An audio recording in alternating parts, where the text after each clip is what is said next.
Live from Toronto, Canada, The Conspiracy Show with Richard Syrett from Zoomer Radio, AM 740. And welcome to the Audio Imaginarium. Come on in, weary traveler, hang your cloak on a peg, grab a stool, and come warm yourself by the fire. There are stories to be told, and you are among friends. Excuse me. Author John POTASH, documentary filmmaker, is here for the full 2 hours to talk about the CIA's war against rock. And we'll take your calls in the second hour. Questions and comments as John and I get into the deaths of rock legends like Jimi Hendrix, Brian Jones, Tupac Shakur, and the CIA continuing perhaps to target rock musicians and activists. I am coming to you live from the home studio in Thornhill, Ontario tonight, my little studio beneath the stairs, and we are streaming live on our YouTube channel, Strange Planet, tonight.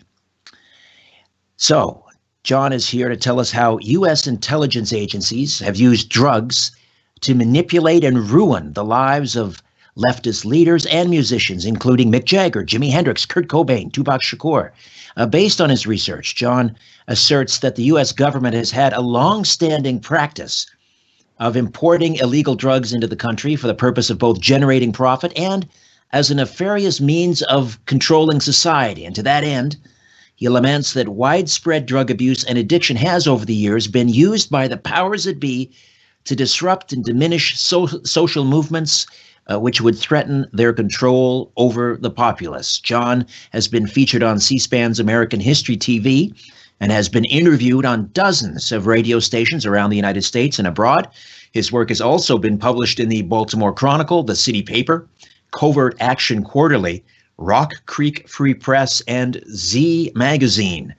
He has worked counseling people with mental health issues and addictions for over 25 years. In May 2015, John released his book, Drugs as Weapons Against Us, the CIA's murderous targeting of SDS, Panthers, Hendrix, Lennon, Cobain, Tupac, and other activists. And he's a graduate, he completed graduate studies at Columbia University. Now, this book, the Drugs as Weapons Against Us, has now been turned into a feature-length documentary film, Drugs as Weapons Against Us, the CIA War on Musicians and Activists. And John POTASH, welcome back to The Conspiracy Show. How are you? Good. Thanks for having me on again, Rich. And congratulations on the documentary film. First of all, when was it released and how can people see it? It was just released January 29th, this past Tuesday. And people can see it. They can rent it on places like Vudu and Vimeo and also iTunes. And they can buy it from Best Buy, Amazon, Barnes & Noble, Target, Walmart. And so there's other places you can rent it and buy it also, but those are just a few of them. And, you know, if you want to find out more about those places, you can go to drugsasweapons.com. The movie website is drugsasweaponsmovie.com, but they're both linked to each other, so you can get to them both easily from each other. So yeah, that's where you can get it right now. Now, John, if you could mute the computer. You're speaking to us on the phone, but we just need the video feed from the computer. So if you can mute your computer, because we're getting a bit of... I knew how to do that. I thought I'd done that, but it looks like I hadn't, so we tried again to do it. System preferences to do that. Even just turn down the volume on your computer. You should have a volume control there. I turned that down all the way, but now I got to look for the microphone, and okay. I just can't know how to do it. I'm so sorry about that.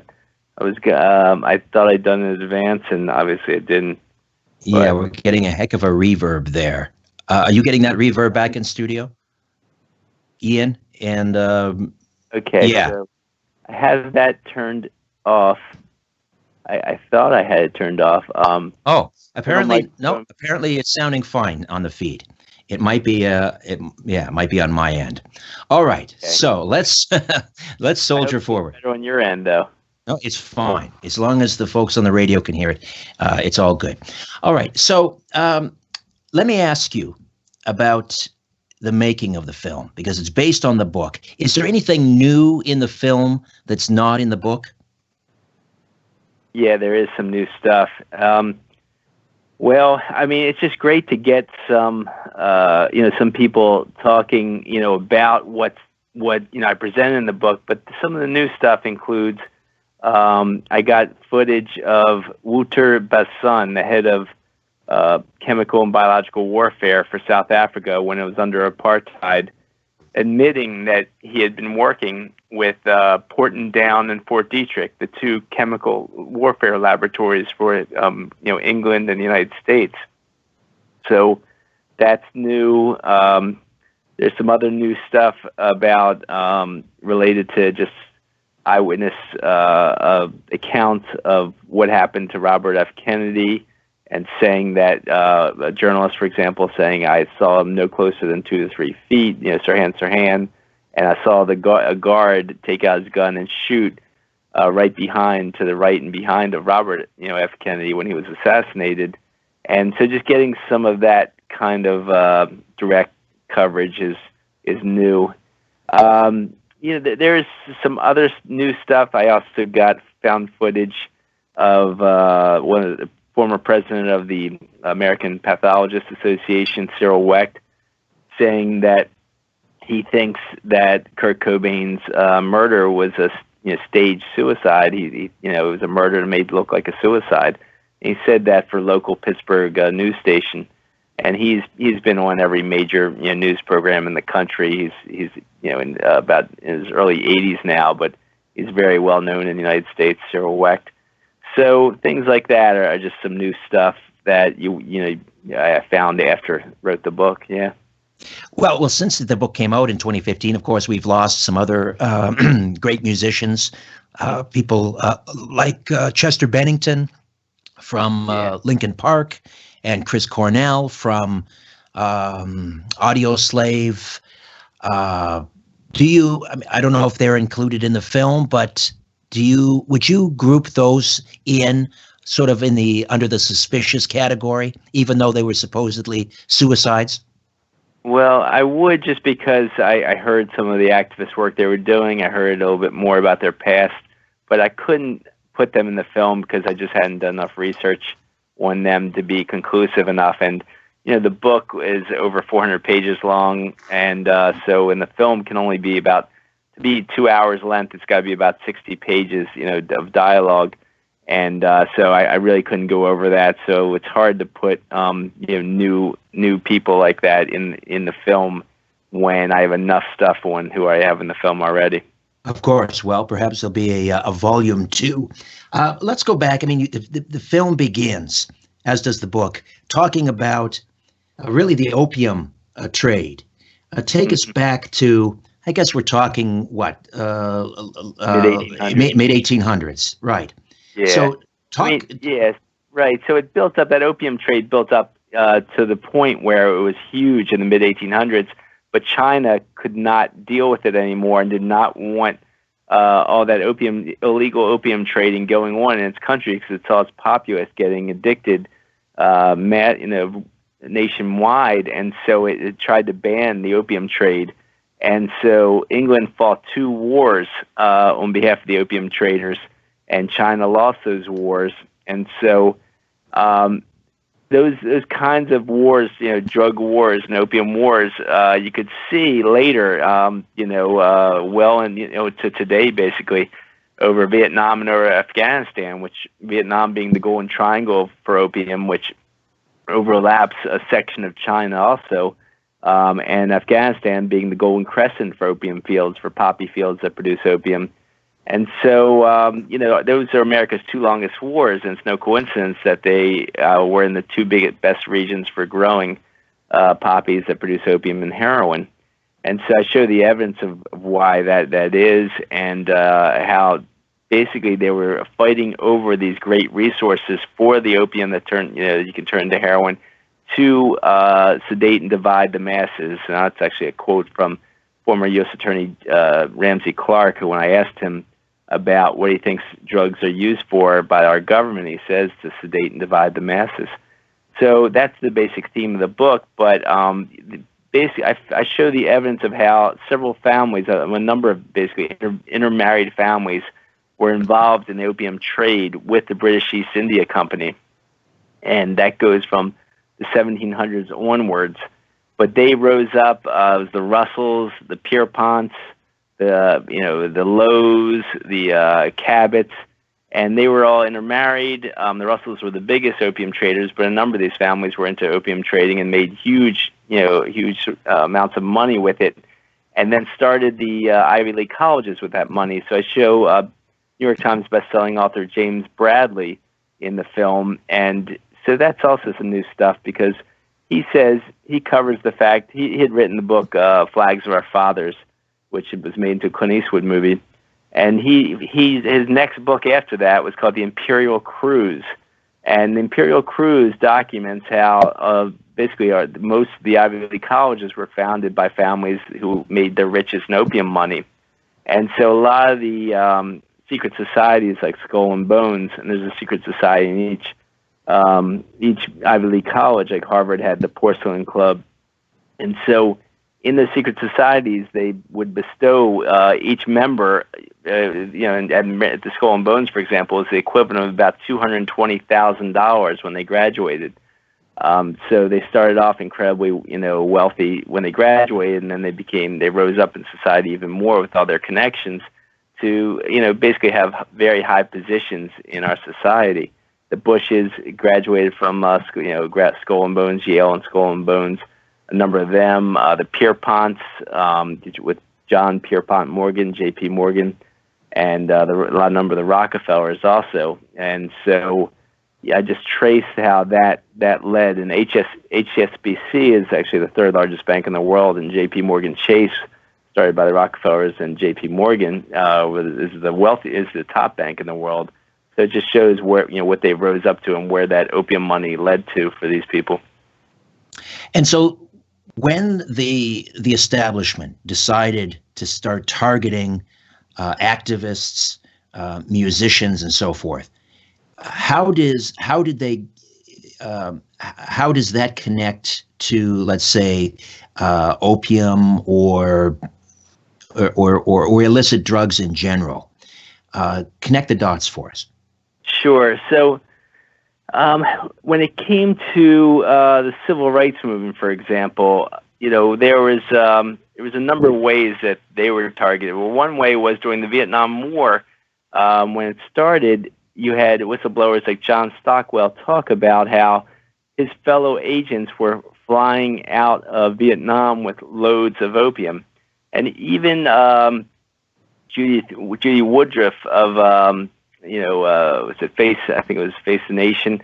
Has said that in the special documentary on the fact that they have CIA documents showing and stating that they were actually flying the heroin from Vietnam straight into the United States. And I show that heroin was actually targeting and being distributed in black communities during the civil rights movement and during the anti-Vietnam War movement. And so that really had a terrible effect on those communities in many ways. I mean, it hurt activists, it hurt black communities in general, but also the black civil rights movement, because it doesn't, heroin addiction doesn't just affect one person, it affects a family, then ends up affecting the whole community. And that's some of the ways that they used it against communities. And the same thing happened later with when they were involved in different wars down in Latin American countries with the cocaine. And so that's some of how they used it. But when it came to LSD, I show how they used that against the supporters of the civil rights movement. A number of the white activists, like the Freedom Riders, that were coming from a number of different areas in the country, but in a huge way from the New York region. And, so they set up this huge base for popularizing LSD at the Millbrook Mansion, the mansion of the family that owned Gulf Oil and Mellon Bank, the William Mellon Hitchcock's mansion.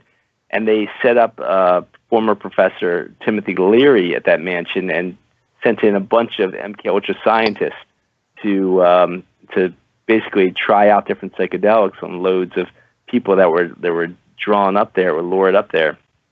And so that was part of Project MK Ultra, which was really the umbrella project for using drugs as unconventional weapons. And that's in the CIA documents on MK Ultra.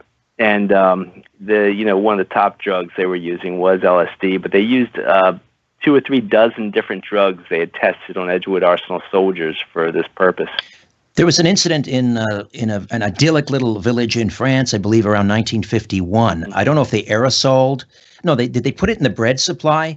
How did they deliver this LSD to the unsuspecting citizens of this little town? Yeah, it was believed that they actually did aerosol the town, and people thought it was just mold in bread.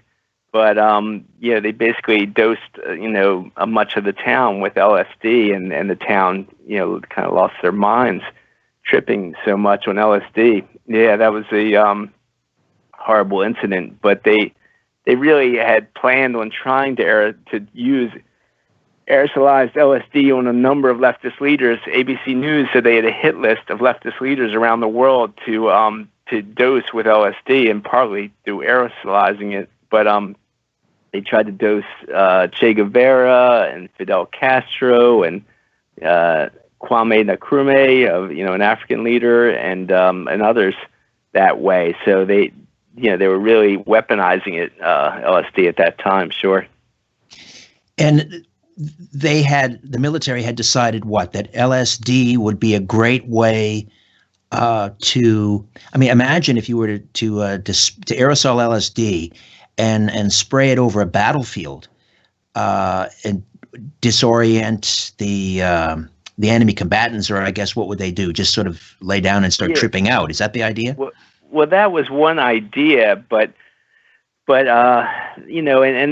talked about that idea in the movie Jacob's Ladder. But the best documented use of it was actually found, and this is in U.S. Senate Church Committee's documents on what they found that was actually used for. And this Church Committee report came out in it was about the mid 1970s, and I showed it in my film. But it was basically the use. They were going to use it surreptitiously, on people at all social levels of the United States and other countries, inside our countries, and so that's what they really used it for. They used it to dose all kinds of people who were basically protesting their pro-war racist agenda, and so I show in my book all kinds of examples of that. Well, when I think of LSD being introduced into the United States, initially, I don't even think of the CIA. I think of like the Merry Pranksters and their Kool-Aid acid tests. Sure. So, to what extent were the Merry Pranksters? Were they being manipulated by the CIA, or did the CIA realize that the Merry Pranksters were using it, so they had to figure out how they could use it too? Well, I'll start with the fact that Timothy Leary was one of many professors at about 50 different colleges around the country, where they were given money through a CIA front company, the Human Ecology Fund, to test psychedelics on students. They'd pay them what the equivalent of $150 today to just try acid or try psychedelic mushrooms. Now, psychedelic mushrooms, I really don't go into in my book, because I haven't really found the same kind of, it just has an extreme of harmful effects as the acid. The acid seems to, develop more problems in people. But when they started using the acid on students, it was really introducing it to a lot of people. But it was also, they found that when people were tripping a lot, it was much easier to manipulate them, even when they came down from their tripping. It just caused enough emotional instability that they were more easily manipulated. So Timothy Leary was doing that. They got kicked out of Harvard, him and his fellow professors like Richard Alpert and 1 or 2 other professors. And so the Mellon Hitchcock family then gave them tons of money to start these acid bases, headquarters in different parts of the country and even Mexico. And so, that's when they gave, the Mellon Hitchcock family gave a huge mansion with a 3,000-acre estate just north of New York City for them to lure, a constant party up there for a number of years, where MK Ultra scientists were just hanging out, trying out different, psychedelics on all the people that were lured up there. Now, the same thing, I showed a parallel happened with what you said were the Ken Kesey and the Merry Pranksters in San Francisco, except it started in a different way. With Ken Kesey and the Merry Pranksters, Kesey was a graduate student in writing in Stanford University. He was also an alternate on the Olympic wrestling team. And he was actually so straight that he'd never really gotten stoned off weed. They say barely even ever got drunk in his life because of his wrestling for many years. But he needed money. And so when he saw those experiments in Stanford, he accepted the money to do the experiment with the psychedelics. And then, so he went through the experiment. And then after that, they offered him a job at the same hospital, Stanford-based hospital, where he did the experiment. And so he was doing janitorial work there, and he had already been writing One Flew Over the Cuckoo's Nest there and ended up publishing that. But they gave him, after he was, almost finished his draft of One Flew Over the Cuckoo's Nest while he was working there at the hospital, they also gave him keys that allowed him, access to all the acid they were using there for their experiments. And so they pretended like they just allowed him to steal unlimited amounts of acid, but that's what he did. And then he had constant parties at his house with that acid. And so from there, they surrounded him with a bunch of people that had been in the military. Ken Babbs, Stuart Brand, and a number of people. I have them. John, I've got talking about them. John, pardon the interruption. John, I've got to jump in here. We'll take a quick time out. We'll come back and continue to delve into the CIA war on musicians and activists. John POTASH, my guest. Stay with us. You're listening to The Conspiracy Show with Richard Syrett from Zoomer Radio. Come From Away is the joyous, foot-stomping, and heartwarming musical that has Toronto audiences cheer. Celebration of humanity cheers the Globe and Mail. Come From Away has become a genuine classic, raves the National Post. And Newsweek says, Come From Away takes you to a place you never want to leave. Come From Away, beginning February 5th at Toronto's Elgin Theatre. Get tickets at 416-872-1212 or mervish.com. CARP speaks for all of us, and CARP Health 360 can speak for you when you cannot. Here's Jana's story. My mom is what's known as medically complex. She had this big plastic salad bowl that held all of her prescriptions, vitamins, pain relievers. I was amazed at how she kept track of it all. I remember saying to her, Mom, you really should write that down for me so that I have it in case anything ever happens to you. And then, during a stress test for her heart, Mom suffered a massive stroke. Doctors rushed at me with questions I couldn't always answer. I was overwhelmed. I worried I might have left out a small detail or told them something that wasn't quite right. We were not at all prepared for this. That's why I urge you to claim your CARP Health 360 profile. It's a great way to request and store your health records and information like prescriptions or medical allergies. Then you can share it with your family members, your doctor, or whomever you feel should have access. With CARP Health 360, you're in control. And as a CARP member, you can use this great service for free. To learn more, visit carp.ca/health360. Hi, Greg. Welcome to Desjardins Insurance. Hi, Karen. So you're no longer State Farm Canada? That's right. State Farm Canada is now Desjardins Insurance, but we're still the same great team, and I'm still your same great agent. Yeah, but how do I know you're still the same Karen? You live on 28 Westwood, drive a hybrid, wife is Sarah, twin girls Rose and Emma, and you wouldn't trade your comic book collection for anything in the world, including the patio edition you and your wife have been discussing for months. Karen. State Farm Canada is now Desjardins Insurance. Learn more at desjardins.com. Big Brother is listening, and so are you, to The Conspiracy Show With Richard Syrett from Zoomer Radio. To speak with Richard, call 416-360-0740 or toll free 1-866-740-4740. Hey, welcome back. John POTASH is here for the full 2 hours, and he has a brand new documentary out that is based on his 2015 book, Drugs as Weapons Against Us. And we're talking about the CIA's war on musicians, their war on rock, really. And we were talking about the introduction of LSD. You and I have talked about this before, but how important were the Beatles in introducing or helping to introduce drugs into the culture. Yeah, I want to get into that, and that's a good lead-in. But I just want to finish about that situation with the Merry Pranksters. Oh, yes, what thank happened was, yeah, no problem. But Kesey were throwing these regular acid parties there. Merry Pranksters formed around Kesey and those acid parties around Stanford, and those were happening right around the time of the free speech movement at Berkeley. And I show that's no coincidence. They were trying to undermine activism in all the hotbeds of activism around the country, both New York City and the San Francisco Bay Area, particularly Berkeley and the free speech movement, which was huge.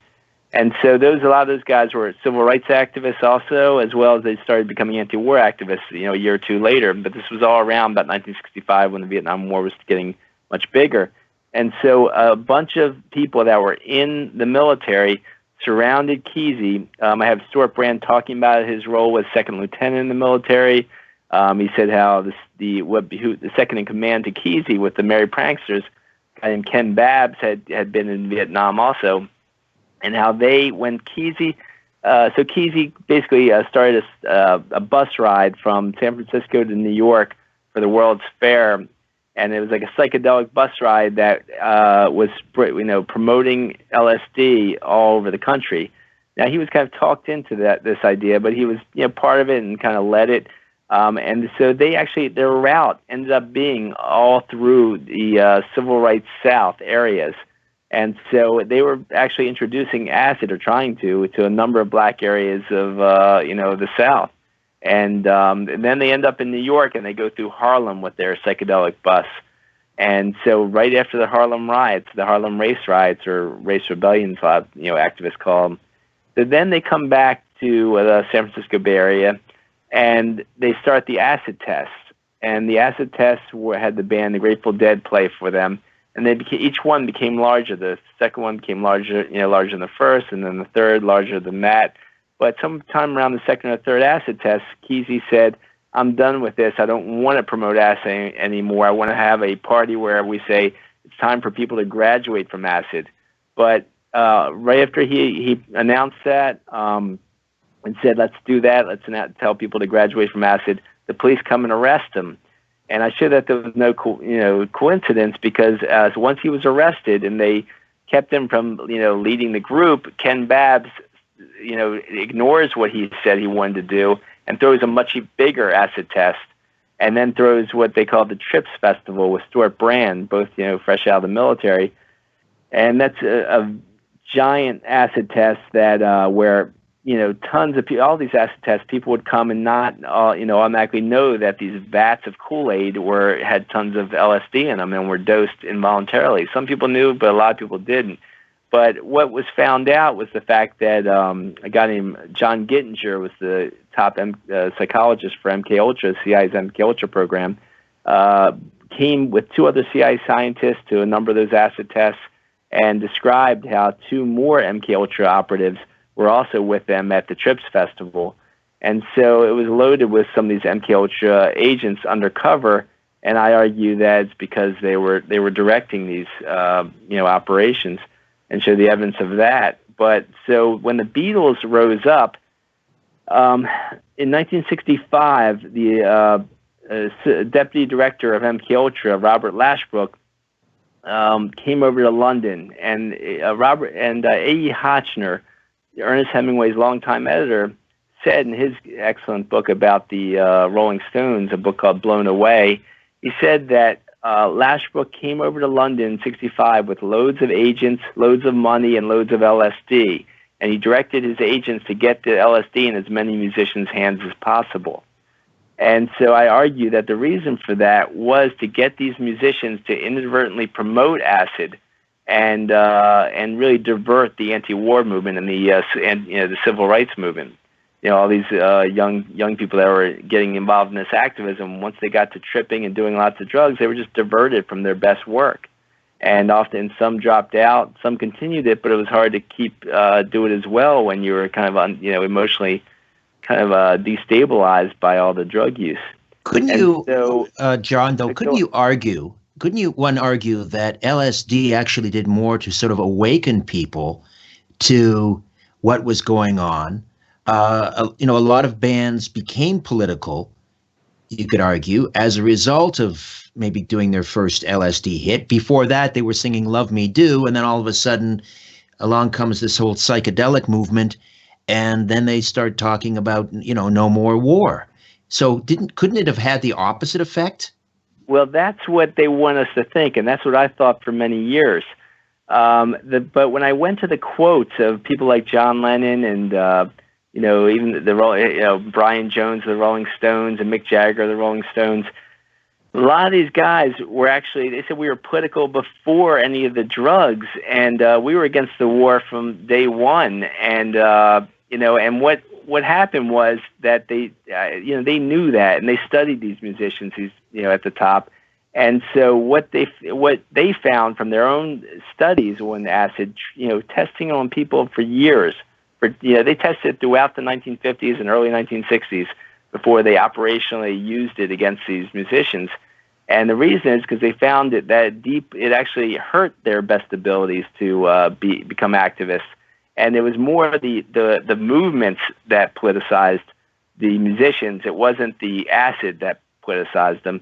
It's just the acid came on strong from the U.S. intelligence and British intelligence, and it happened at the same time. And it really was not the acid that politicized them at all. I'm sorry to say I just showed the evidence that that's the real way it really worked. And so John Lennon says this in his quotes. We were against the war from day one. In 1964, first time we started hearing more about the war, we were against the war. And but once they were dosed, and that's what happened. John Lennon and George Harrison's were at a party with George Harrison's dentist. It was basically a dinner party. It was just the four of them and their partners. John Lennon's wife and George Harrison's girlfriend with the dentist and his girlfriend. And they drank some coffee that was dosed with acid without realizing it. Lennon was furious. George Harrison said, "What's LSD? I've never heard of it. What is that?" And they were tripping. And so, after that, so why did this dentist do this? Why did he risk so much to do this? The only way he would risk some of that if he knew he was basically had immunity from the law, because he was part of the law, because he's part of Lashbrook's group that was trying to get acid in as many musicians' hands as possible. And so the same thing happened with Mick Jagger, where he held out from using acid until 1967. And meanwhile, he had already written some, great songs against the war, Just a Shot Away, and different other songs that were against the war. He said we were against the war. He said, me and Brian Jones went to some, anti-Vietnam War rallies, and then so in 1967, he's holding out, not trying acid, even though the rest of the band had. And here comes Dave Schneiderman, undercover MI5 and FBI agent, according to the Daily Mail. And the Daily Mail said that's who gave Mick Jagger and convinced him to try acid for the first time in 1967 at a party. And hours later, the police come in and bust it up, and they arrest everyone, but they don't arrest Schneiderman. He's got a briefcase full of drugs. And they now have them under legal authority's thumb. They have Jagger and other members of the Stones under their thumb legally. Now, I argue the same thing was happening with Jones, but Jones was then set up in a different way and then murdered, and I talk about that in detail in my book, but sadly in my film I had to be cut out. But in the, I show that the same thing was going on in the United States in different ways, but in the United States they set up the whole Laurel Canyon scene was a big setup to get as many British musicians who were a little bit less controlled than the American musicians, and to get them to use acid again, because the next time, John Lennon and George Harrison and actually Ringo used acid, it was at a party with Dave Crosby and Peter Fonda and people, and it was near the Laurel Canyon scene where a lot of evidence, there's a lot of evidence that was a manufactured scene. It was manufactured by U.S. intelligence, the same way they manufactured the Ken Kesey acid test scene and the whole Haight-Ashbury scene, where I quote undercover agent saying that we had loads of agents all over the Haight-Ashbury area. With let me ask you about Haight-Ashbury. let me ask you about Haight-Ashbury. We're heading into a break here very shortly, but Sure. I'll ask the question and we'll get to it after. And that has to do with when we talk about Haight-Ashbury, we have to talk about the Grateful Dead, and Sure. the guy that really created sort of their sound, the Wall of Sound. It was a brilliant recording engineer, but also was the money behind the band, Owsley Stanley III, who I believe was the grandson of a Kentucky governor, and he was at one time producing more acid than anybody. Any private citizen in the United States. Was Owsley Stanley working for the CIA? Yeah, I mean, the best evidence is, when you look, this is the pattern of these top acid traffickers. With Mellon Hitchcock, who I mentioned earlier, who gave their mansion to Timothy Leary, they also gave all the money to set up, headquarters for acid, promoting all over the country. John, sorry, I got to jump in here again. We'll pick up on this point get back to it on the other break. side. We'll discuss Owsley Stanley. John Potash, drugs as weapons against us, as we discuss the CIA's war on rock, right here on The Conspiracy Show. Stay with us. Peering into the shadows, where the truth often hides. You're listening to The Conspiracy Show with Richard Syrett from Zoomer Radio.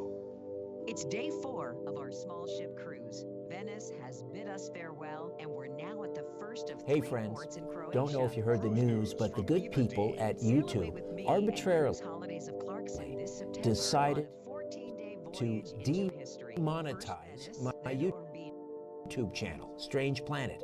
Now, they claim that we are re-uploading content that doesn't belong to us, which is entirely false. I own The Conspiracy Show.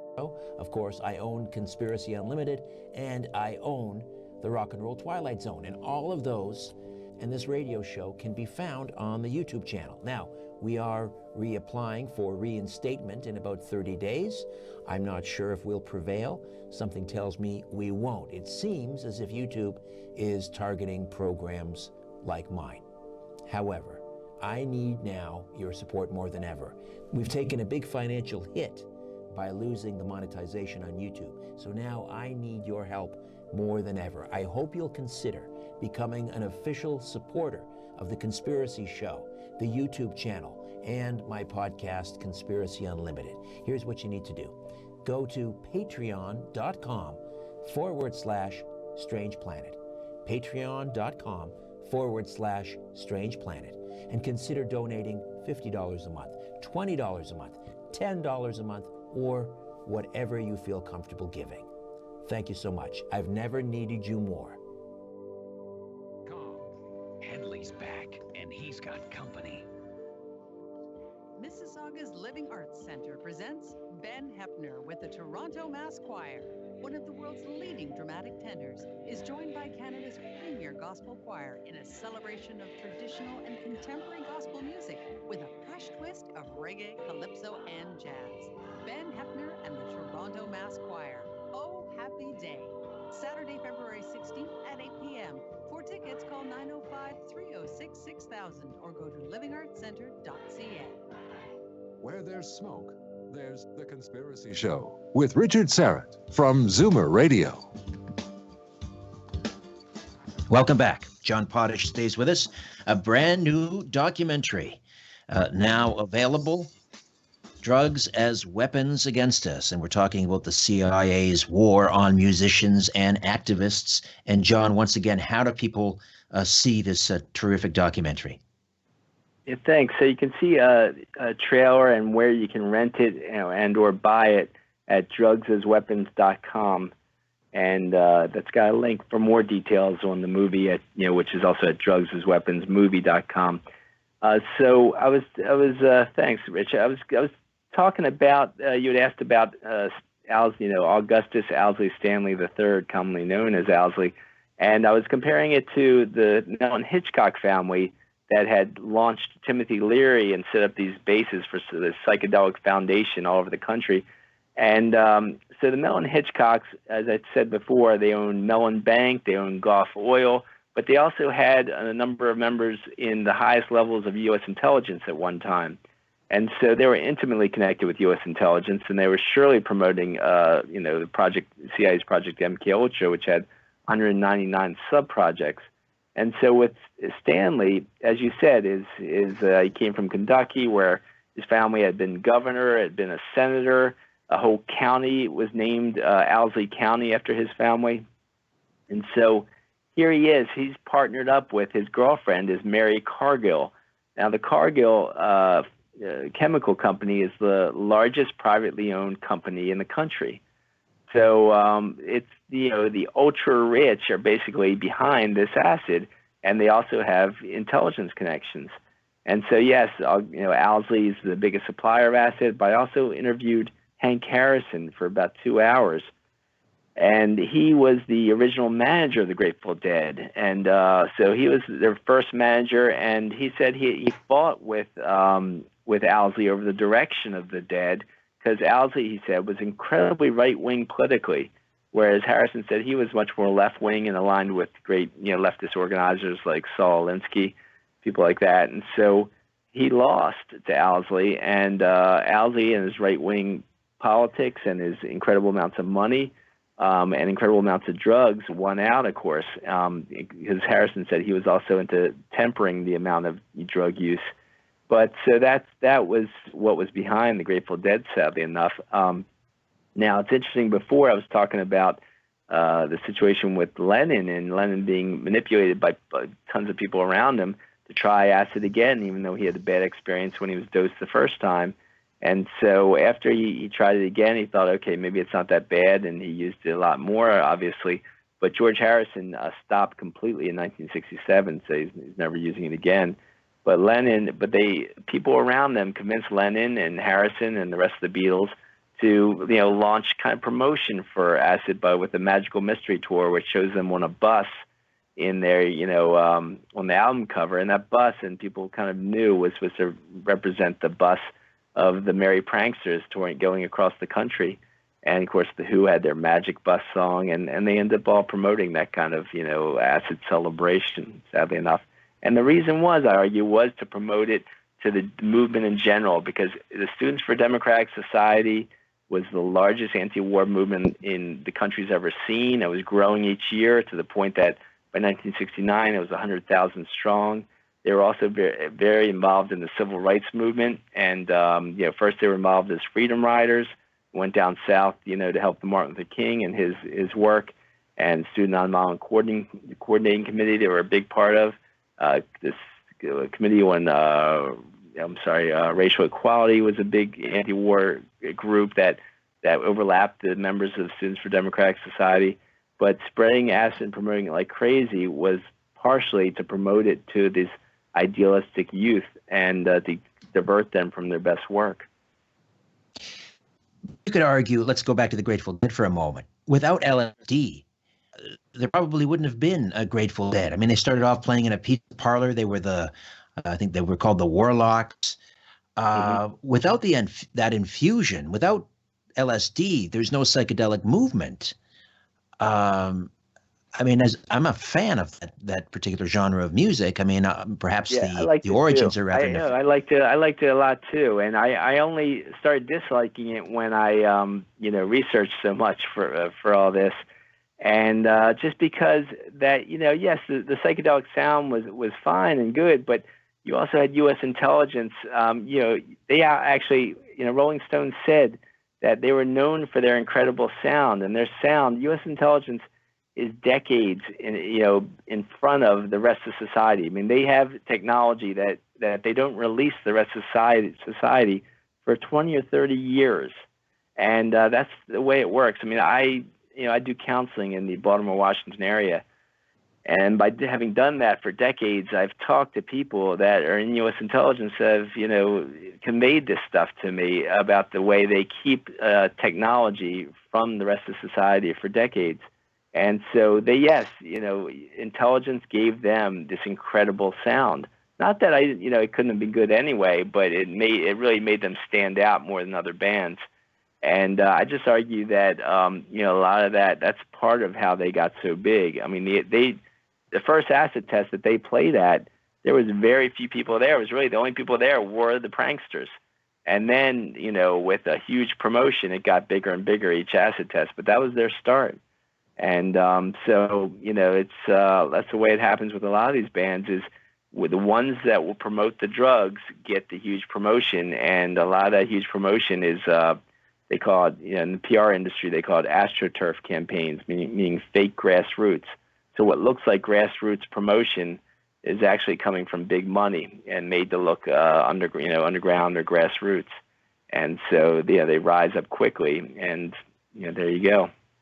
Well, LSD was legal in California, certainly, I think, until 1966.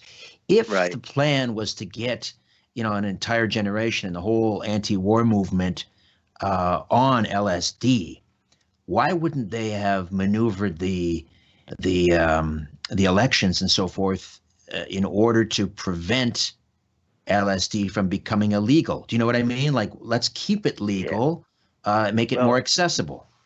Well, I argue it's the nature of most drugs is when they become illegal, they seem more mystifying. And now there's a battle. There was a battle amongst psychiatrists. Psychiatrists were using it on patients for years, but there was also studies saying that was hurting people's minds. And, it was causing some psychosis. It was causing, extreme anxiety. Okay, we'll pick up on that on the other side, John. We'll have to step away for a moment, come back. John Potash, Drugs as Weapons Against Us. Check out his new documentary. We'll tell you how you can see it when we come back. The Conspiracy Show. My name is Richard Syrett. Don't go away. Fasten your seatbelt and put your tray in the upright position. You're about to leave everything you know behind on The Conspiracy Show with Richard Syrett from Zoomer Radio. Janice Honeyman, Portfolio Manager at Mackey Research Capital. Half the people listening right now don't have a comprehensive financial plan.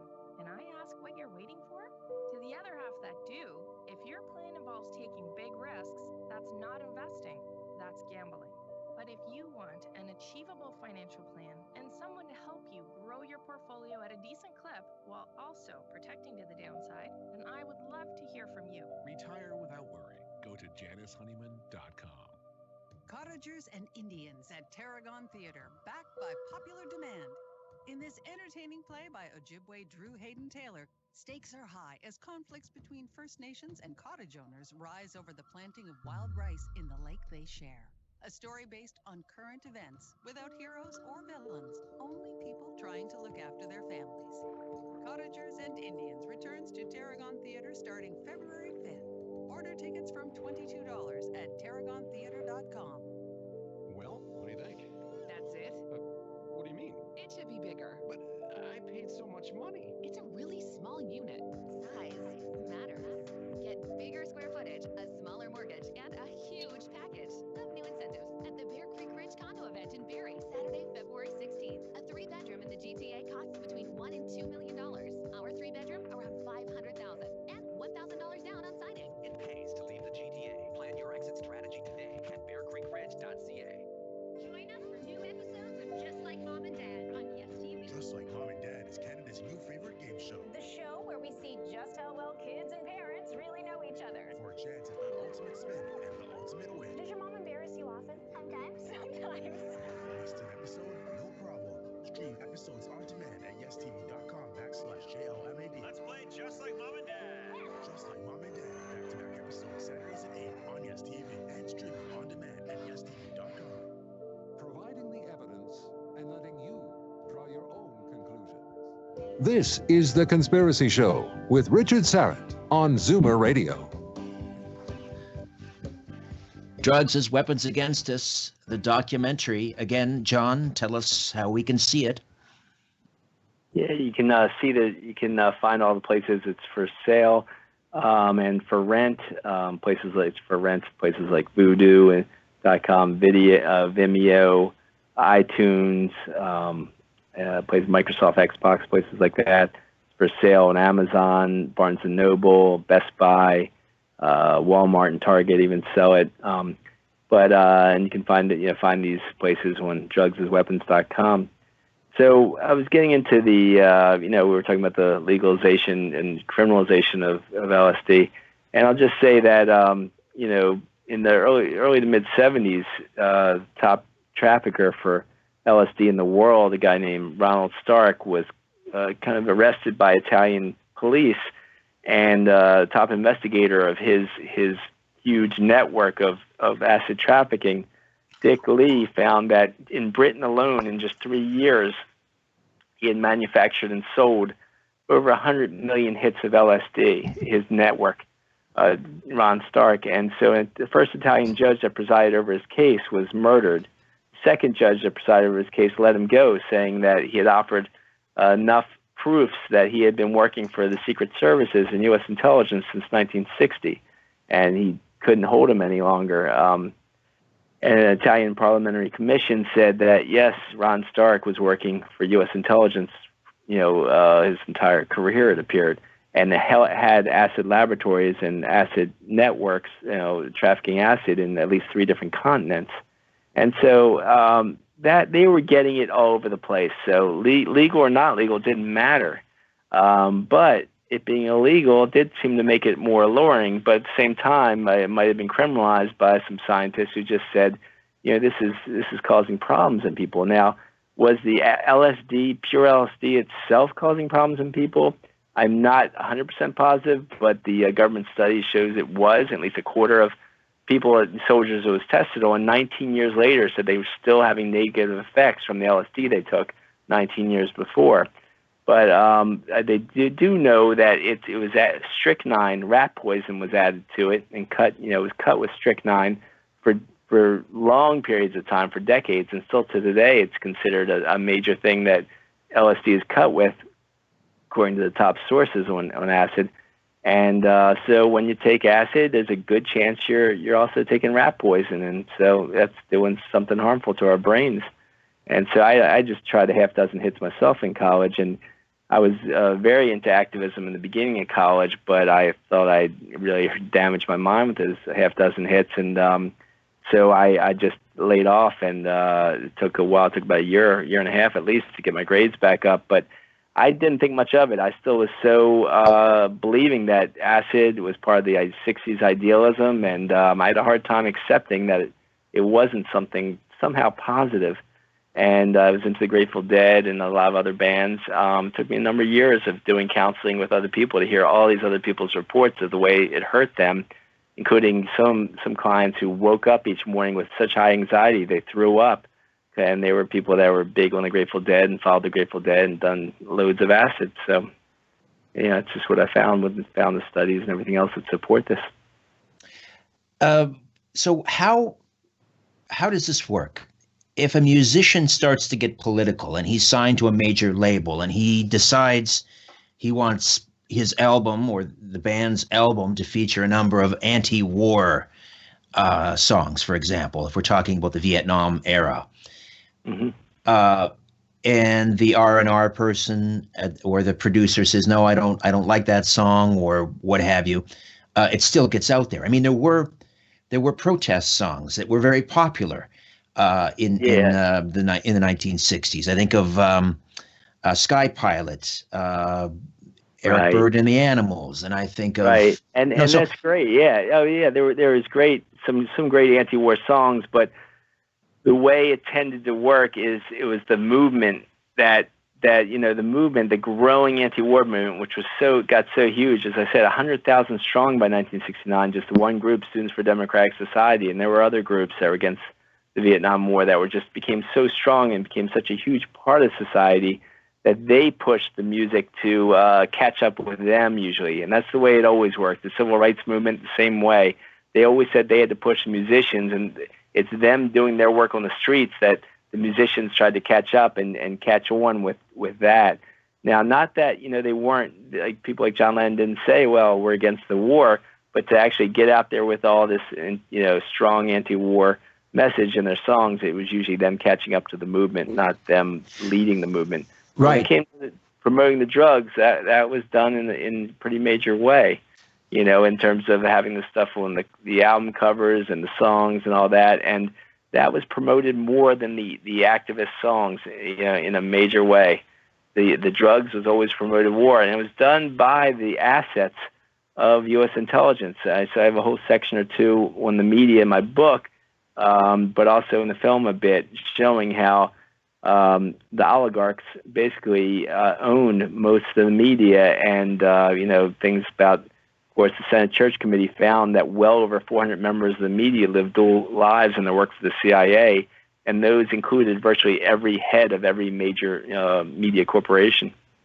But if the end game is to manipulate and control, let's say, the anti-war movement, and you have artists that want to sing protest songs, why wouldn't they cut it off? Why wouldn't the recording label cut it off and say, like, say the producers, no, we're not including that song on the album? Why would they allow that stuff to get through? I argue that they censor loads of activist songs and messages. The ones that get through are just the milder ones, and loads of activist bands never got known. And that happens to today. I mean, even Rage Against the Machine being not led into the Rock and Roll Hall of Fame when they're just one of the top bands of all time. But it just in general, I mean, you hear that about rap. I mean, for example, with rap labels and rap music, Chuck D of Public Enemy says they constantly promote the most negative rap and really suppress and don't give publicity to the most activist rap. And that's just the way it's been.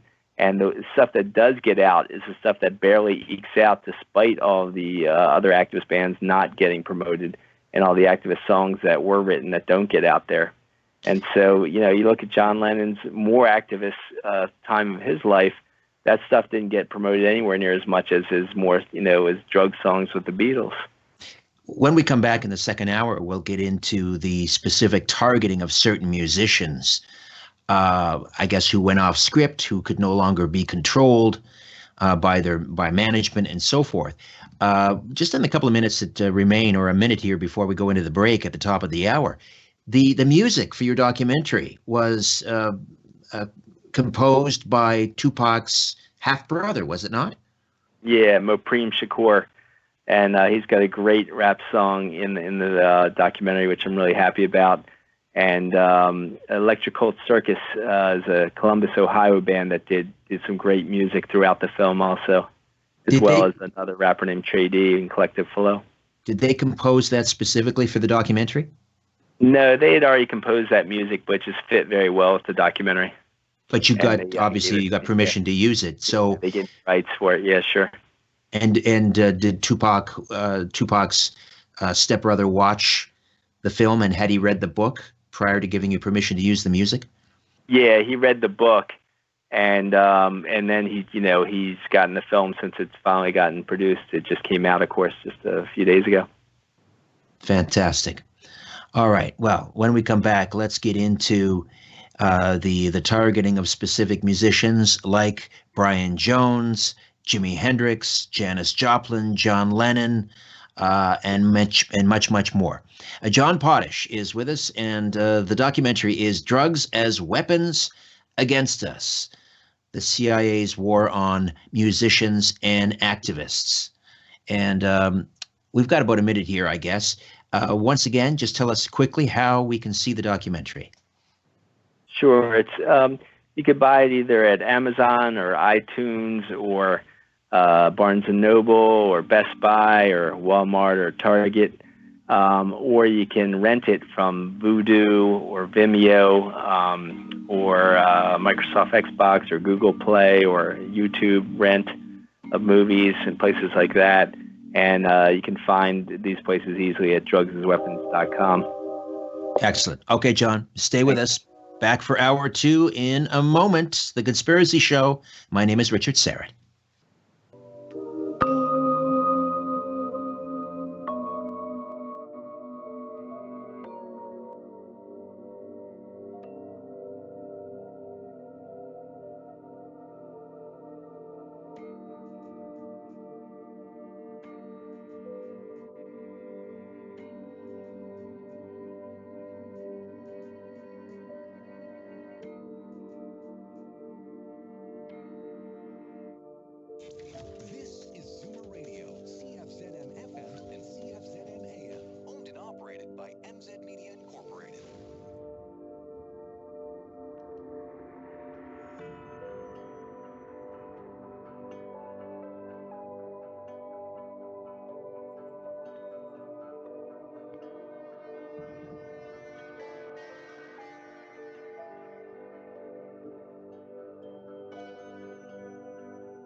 Live from Toronto, Canada, Earth, The Conspiracy Show with Richard Syrett on Zoomer Radio. Hey, thanks for inviting me into your home. Long haul truck, RV, camper, taxi, your parents' basement, your loft, that greasy spoon just off the interstate, and your cabin in the woods. Hello to all of you listening in on our flagship station, AM 740 and 96.7 FM, Zoomer Radio, right here in Toronto. Hi to everyone checking us out on one of our affiliate stations across North America. And hey to each one of you who take the Conspiracy Show with you wherever you go on your mobile device via the Zoomer Radio and Conspiracy Show apps. And of course, howdo to those of you listening and watching via the YouTube channel, Strange Planet. We're at 14,608 subscribers. So if you haven't already, hit that red sub button. Be sure to tell a friend to subscribe. Hello to everyone in the YouTube live chat as well. However and wherever you're listening or watching, I bid thee the warmest of welcomes, and I thank you for your fine company. John POTASH is with us for the duration. His book, Drugs as Weapons Against Us, originally released in 2015, is now a feature-length documentary film. And John is here telling us how he believes the CIA has declared war against rock, against musicians and activists. John, in hour one, you were telling us the difference with how the controllers of artists were handled in Britain versus the United States. Just sort of clarify and compare and contrast the two. Well, it appears that in the United States, there was a bit more control over the music industry and a bit more control over the artists and manipulation of the artists. MK Ultra was a vastly bigger project than what was happening in England, but it was pretty big in England too. But it was with the Tavistock Institute, and Marshall McLuhan, I think talks about that with John Lennon. But I don't get into that as much with my book. But maybe in a future film I'll get more into that. But I think you did great work with which you showed your film about John Lennon regarding that, Richard. But in England, John Lennon and Mick Jagger and Brian Jones were a little more independent than a lot of the top musicians in the United States. I think people surrounded Bob Dylan and got him. He was doing lots of drugs, and I think he became less independent, became more brain-addled by all the drugs he was doing. And some people think that his motorcycle accidents, right after his two biggest, albums, "Bring It All Back Home," or I think it was, or I forget the other one now, but Highway 61 Revisited and all, really messed him up. And he was doing lots of painkillers and then became a heroin addict. But most of the musicians in the United States appear to have been more manufactured, manipulated, and they reached the top, whereas the Stones were a little less manipulated, and so were the Beatles, even though they were manipulated. I think John Lennon said he was anti-war from the start. Brian Jones and Mick Jagger were anti-war from the start and said they started attending rallies. But of course, they were all targeted. Now, Lennon appeared to, when he met Marshall McLuhan, as you pointed out, in Canada around 68 or 69, he was really clued into how he was being manipulated and became much more outspoken in his anti-war activism and also his civil rights activism in support of the Black Panthers around 1970 or so, inviting Bobby Seale, the co-founder of the Black Panthers nationally, in one talk show that he was allowed to kind of co-host for a week. So he really broke out some of that manipulation, and but at the same time, a lot of their work, was contained. And when he broke out of the manipulation, his work didn't seem to be as promoted as big as when he was, a little more controlled with the Beatles and all. But so that's just some of the way it seemed to work. Now, let's talk about Brian Jones, who supposedly drowned in his swimming pool in July of 1969. Now, he had been kicked out of the Rolling Stones several weeks prior.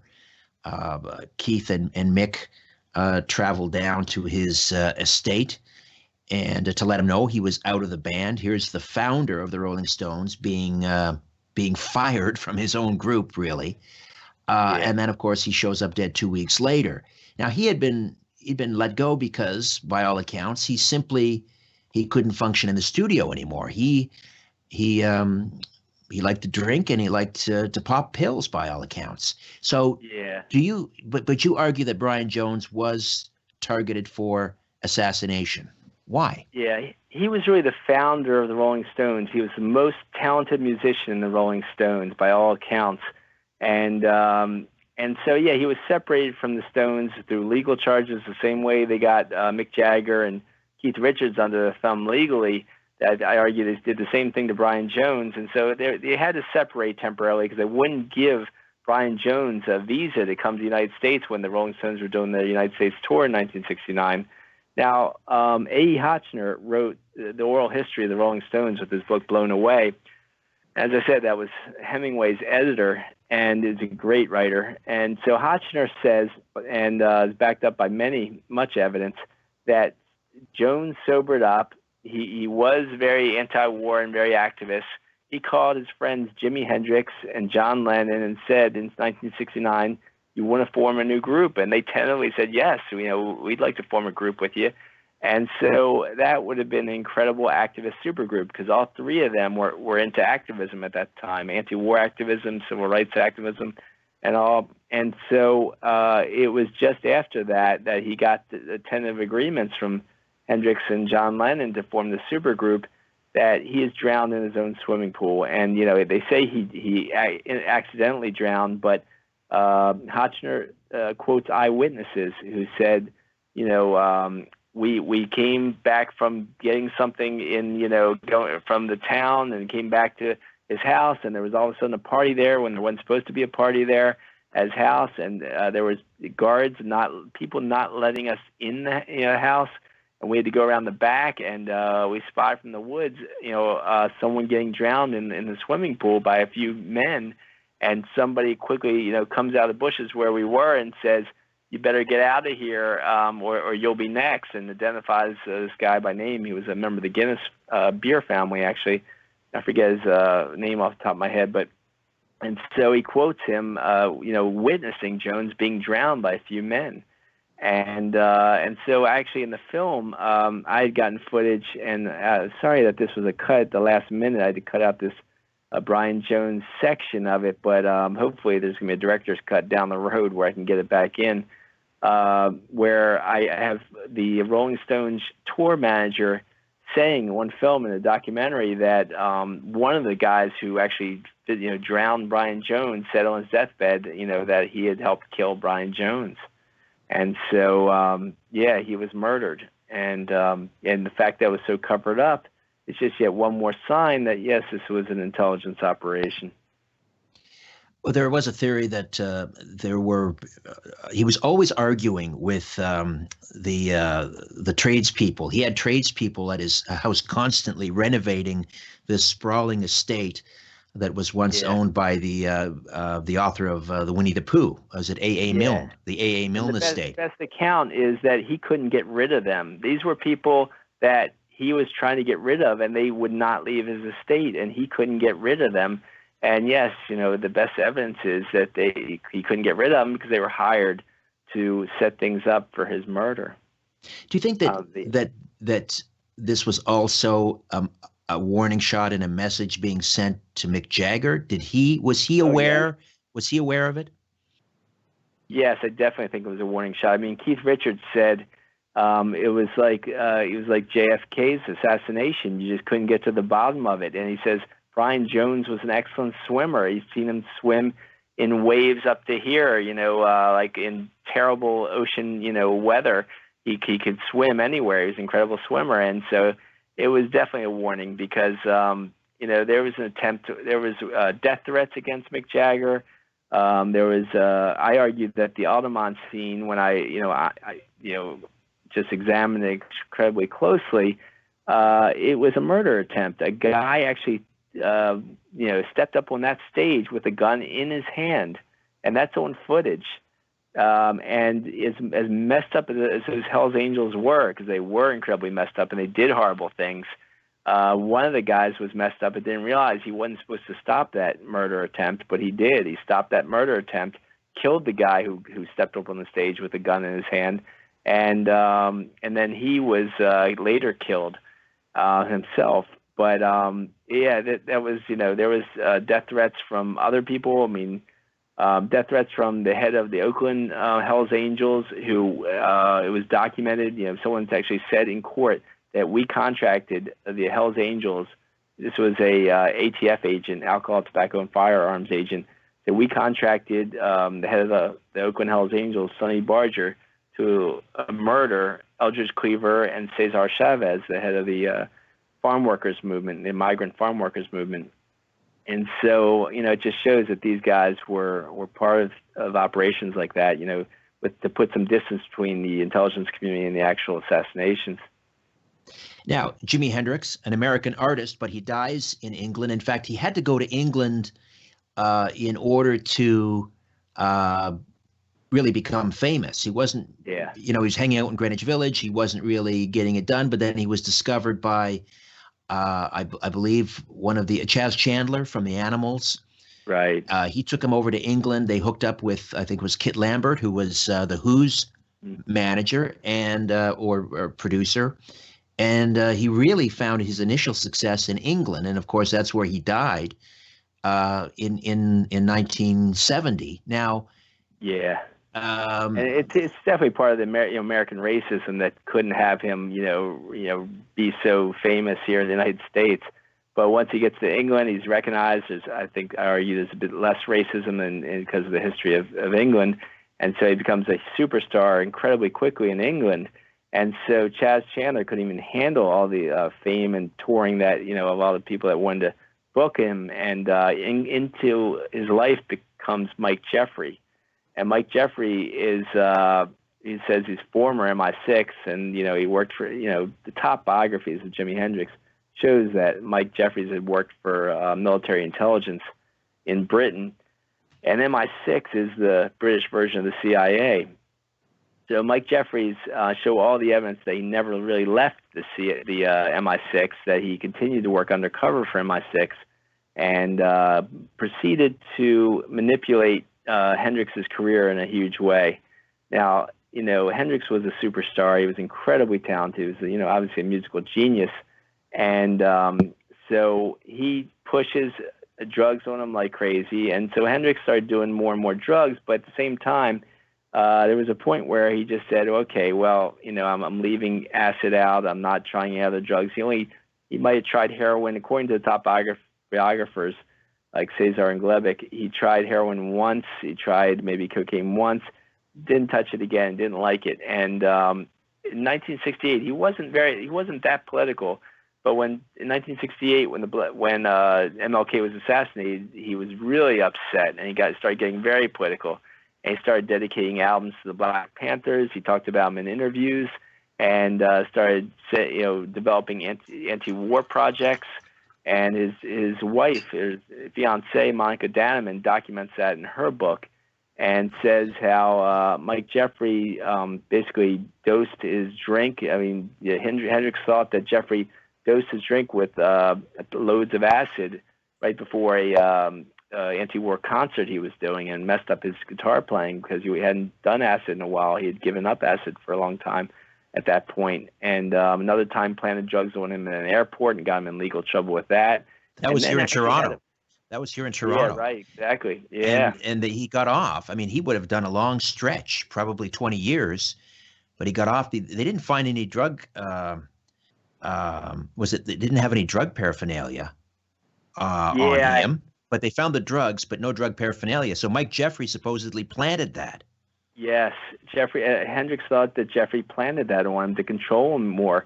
And then he actually had mafia kidnap him, and Jeffrey pretended to have bigger mafia get him out from after several days being kidnapped, just because Hendrix couldn't stand Jeffrey anymore and was trying to get rid of him, was trying to fire him, but really couldn't get out of the contract. And finally, when Hendrix fires Mike Jeffrey, within 48 hours, Hendrix is dead. And the Jeffrey actually ended up admitting to a roadie who just came out with the book within the last 5 or 10 years, saying that when Jeffrey was drunk, he admitted he had Hendrix killed. And another producer actually said that when he was drunk, he also admitted to him that he had Hendrix killed. And so who can do that, have someone killed within 48 hours of being fired? You have some hit team just come in and kill Hendrix? It's just obviously, that and loads more evidence show that Jeffrey was working for British intelligence in collaboration with the FBI that had him under daily surveillance. And so, they collaborated to kill Hendrix because Hendrix was getting very political and it was threatening to both promote sobriety because he was sobering up and left-wing politism, anti-war politics and anti-war activism. Well, the other theory is, though, that because Mike Jeffrey was owing the mob a lot of money because Hendrix and Jeffrey together had bought Electric Lady Studios in New York, had to be refurbished. They owed the mob a lot of money. Now, all of a sudden, Hendrix is threatening to fire Mike Jeffrey. Jeffrey's going to be left holding the bag with all this debt owed to the mob. And so by staging Hendrix's death, making it look like it was well, he supposedly asphyxiated on his own vomit after taking barbiturates. But this huge insurance settlement basically allowed Jeffrey to pay off his huge debt to the mob. You don't want to be owing money to the mob. I mean, isn't it possible that that's the motive? I hear you. That's a theory, but when you look at so many of these deaths, look at Kurt Cobain's death that was made to look like a suicide, and you look at a number of these artists and the way they died, it's just, there's always, they always have a cover-up, theory, a cover-up reason, and yet when you look at his life and all the evidence that he was doing all the things that intelligence operatives do with offshore accounts in the Cayman Islands, he could speak Russian fluently. He was obviously inserted. And the things he did to Hendrix with the setting him up with cocaine, the dosing him with acid to not do, and trying to get him not to do any activist concerts ever. The way he would book him one night in the East Coast and the next night on the West Coast, back and forth, and the East Coast again to really mess him up. He was obviously trying to mess up Hendrix and his career and manipulate him and control him. In even though he booked a lot of his concerts, he set him up with the Monkees. He was touring with the Monkees. It's just all kinds of things that were just absurd, that had nothing to do with mafia, nothing to do with anything else but messing up Hendrix and controlling him and stopping him from activism and things like that. Almost a form of mind control, just the way that he drove him to the point of exhaustion. Yes, definitely. I mean, you look at his tour schedule, there was no rhyme or reason. He would be, as you say, hip-hopping back and forth, crisscrossing the United States instead of going up and down one coast and then, taking some time off. He was constantly going back and forth. And then when he dies, we have the attending physician at the hospital where he was taken reporting all of this wine in Hendrix's hair, in his clothes. It was in his lungs, but it wasn't in his stomach, as if he had been waterboarded with red wine. Right. And there's so many discrepancies about the reason for his death, the time of his death. And Jeffries warned his Monica Dannemann. First, he stole her script about a book about Hendrix. Her first copy of her book was out with, she had finished it within a few years of Hendrix's death, with reporting all of the official discrepancies that went on and all these different ways there were problems with all the, with the kind of investigation of Hendrix's death on the official level. And they basically said that there's no reason, the amount of kind of medication he had in his system for sleeping pills shouldn't have killed him. They don't know why exactly he died. And so, according to the official coroner's report. So, there's a lot of foul play, a whole lot of foul play just in, officially just beyond Mike Jeffrey. And so And Monica Daneman, who was with him at the time, well, she skipped out at one point. She said she went out for cigarettes, and when she came back, he was dead. So did they get her in on this as well? Well, I don't know, and there's a lot of questions about that, a lot of different theories about that. All I can say is that when she came out with her book finally, years later, after she was you got death threats from Jeffries about coming out with her book, after apparently she reported they stole her manuscript. He ends up vanishing, supposedly in a plane crash, but all they apparently identified him in the plane crash was by jewelry they found of his. Right. So they think he was just like given a new cover and sent away to another land, another country. But she comes out with her book finally, and her book is an excellent book in terms of talking about all the activism of Jimi Hendrix in the last years of his life, and all the things Jeffrey did to sabotage him and his work in the last years of his life. But and all these things that Jeffrey threatened. But she died a year after coming out with her book. You gotta get a break, I understand. Okay, yeah, we'll take a time out and come back with John Potash. Drugs as Weapons Against Us, right here on The Conspiracy Show. Stay with us. Poking holes in the darkness. The Conspiracy Show with Richard Syrett from Zoomer Radio. To see the light, call Richard now at 416-360-0740 or toll free at 1-866-740-4740. Big on top, short one boob, or a suit to hide your beach bum. There's one swimsuit boutique. Hey friends, don't know if you heard the news, but the good people at YouTube arbitrarily decided to demonetize my YouTube channel, Strange Planet. Now, they claim that we are re-uploading content that doesn't belong to us, which is entirely false. I own The Conspiracy Show. Of course, I own Conspiracy Unlimited, and I own The Rock and Roll Twilight Zone. And all of those and this radio show can be found on the YouTube channel. Now, we are reapplying for reinstatement in about 30 days. I'm not sure if we'll prevail. Something tells me we won't. It seems as if YouTube is targeting programs like mine. However, I need now your support more than ever. We've taken a big financial hit by losing the monetization on YouTube. So now I need your help more than ever. I hope you'll consider becoming an official supporter of The Conspiracy Show, the YouTube channel, and my podcast, Conspiracy Unlimited. Here's what you need to do. Go to patreon.com/Strange Planet. Patreon.com/Strange Planet. And consider donating $50 a month, $20 a month, $10 a month, or whatever you feel comfortable giving. Thank you so much. I've never needed you more. The victim of a hit and run. Was the driver in a hurry? No.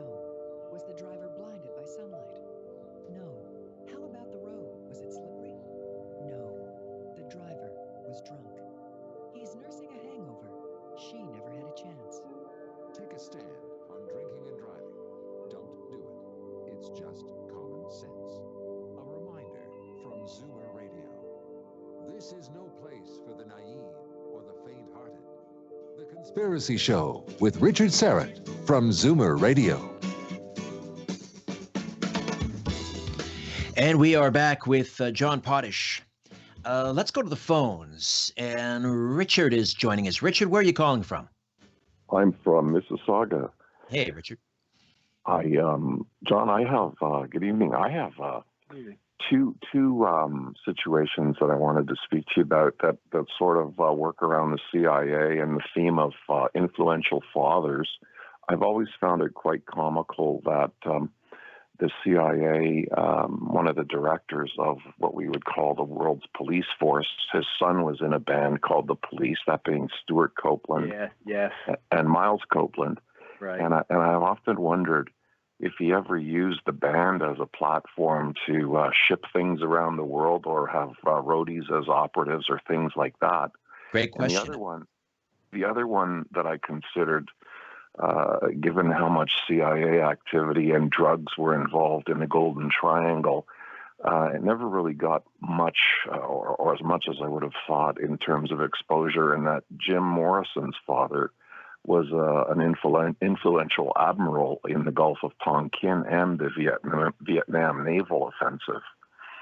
Yes. Yeah, I talk about both those things in my book. So about the police, yeah, Sting, I argue, was manipulated by Stuart Copeland. And Miles Copeland Sr. was a CIA architect, and he was, majorly involved in their cultural operations. And I argue that his son, Miles Copeland the third, I think it was, or junior, whatever it was Miles Sr.'s son, he owned loads of record labels and record management companies that just managed, a lot of bands, including bands I really like. But I argue that he tried to manipulate a lot of those bands through that management company. And Stuart Copeland made the police very big, very fast with his intelligence connections. But him and Sting got into arguments over lyrics because Sting wanted to write his own lyrics and Stuart wanted to control everything. And so there, I didn't hear about any, anything they did nefariously, but I do argue that Stuart Copeland and Miles Copeland, his brother, definitely manipulated a lot of things in the music industry themselves. But in terms of the other thing you brought up around, I'm sorry, that was the Gulf Jim Morrison's father, Jim the Morrison's admiral. father. I got a picture of Jim Morrison just before they turned him into this rock star with his father in a boat. And yes, his father, basically led the boat that caused the Gulf of Tonkin incident that started the Vietnam War.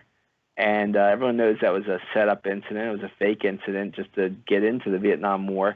But, I have a section on that argues that he was part of this Laurel Canyon scene that Dave McGowan did a very good book about called Weird Scenes Inside the Canyon that was basically a manufactured scene where you got a lot of people connected to the top military like Jim Morrison and David Crosby and others that became instant rock stars, top of the charts instantly, without a whole lot of musical talent, believe it or not. But now I think Jim Morrison then rebelled from that kind of manufactured instant rock star, rock stardom place that they put him in and started trying to, blow the whistle a little bit, do his own thing a bit. And so he was done away with because of that. Now, I didn't get a whole lot into him besides just his start, but I think that probably was the case, like these other But he was estranged. I mean, I talked to his brother-in-law, his former brother-in-law, Jim's former brother-in-law, Alan Graham, and I mean, Jim was estranged from his parents. He said, "My family, they're all dead," in one famous interview. So I don't know how, if there was no real connection between him and his father, how he would have, I guess, been used or manipulated by him. Yeah, it's a lot of people, it's hard to know what the truth is because a lot of people might say, "Oh, I have nothing to do with my parents and my family," and yet that's really what's going on. That they were put in place and set up to be these instant stars. But again, I don't cover Jim Morrison in my book. I just touch on him very briefly about his father. I really just I focus on John Lennon and Kurt Cobain, Tupac Shakur, and the Stones, and all that. Right. Do you talk about Janis Joplin at all? Yes. So Janis Joplin had a guy who professed to being working for the FBI enter her life when she was early on, when she was known just to be incredibly talented in the San Francisco music scene, but it was really not known outside the San Francisco music scene, and get her hooked on amphetamines at a young age. And he proposed to her for marriage. They were engaged to get married, and then she found out that he had a wife and family somewhere else. And if you look at his history shows that he had some kind of high-level intelligence connections from the different things he was doing. And that was just one way of the many ways I argue that she was manipulated to get into a number of drugs. But then as she was sobering up and trying to get off of heroin and going back and forth between sobriety and slipping up, she had agreed to do these major anti-war concerts at Philadelphia's Stadium and New York's Shea Stadium. And I had author Steve Ubani.